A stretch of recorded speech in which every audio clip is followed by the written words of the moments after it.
Hello everyone. In this video, we are going to learn how to use the Nano editor. So far, we have been deleting files, but we have not written any content into it. So to write any content into the file or to edit the existing content, we need an editor.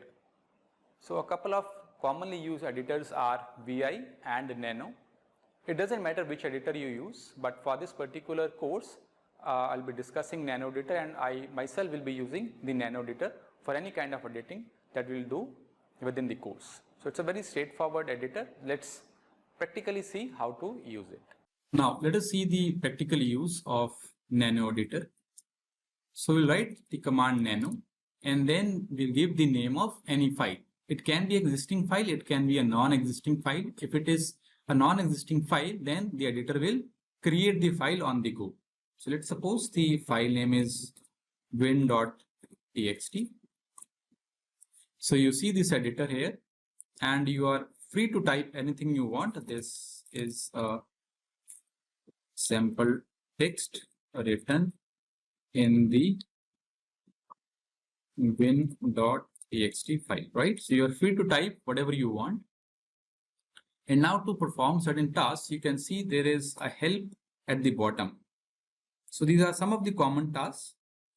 There are a lot others which you can see by looking at the help, which we will get by Control G. So there are two entries here that you see. One which starts with this caret symbol. This means you need to press Control and then the alphabet. So Control G, Control X, Control O. And there is one entry which starts with M, which means Alt key. You need to press Alt U, Alt E, right? So the most common thing that you have to use is after you type or you edit, you have to save. So save and exit. This means you need to type Control X to exit. So I'll press Control X. It asks whether you want to save whatever changes you have made. So say yes, enter, and the file is saved. I can view that with the cat command win.txt. So you can see these 4 lines I have written. Let's move into the editor once again. Now what else can I do? So if you press Control G, so this is the help that is available. You can scroll down. Probably there's a command for anything that you want to do. So you can just go through this, right? So the entire help page is available.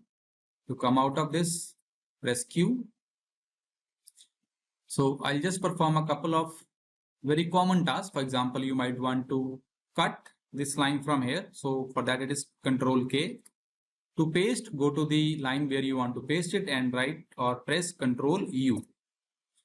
I can cut multiple lines. Let's suppose I cut these 2 last lines and then I can paste them together. Now let's suppose we want to undo this. So we need to press Alt and U. So you can see that the last paste was undone. Similarly, to perform all other operations, just remember that you have the Control G help option, and from here you need to find out the relevant combination of keys. It might not be very straightforward to remember all of them, but with practice, with use, you will be able to recall or remember some of the most common combinations that are required. So I hope that now you will be able to work with the Nano editor. In the next video, we will talk about how to create links.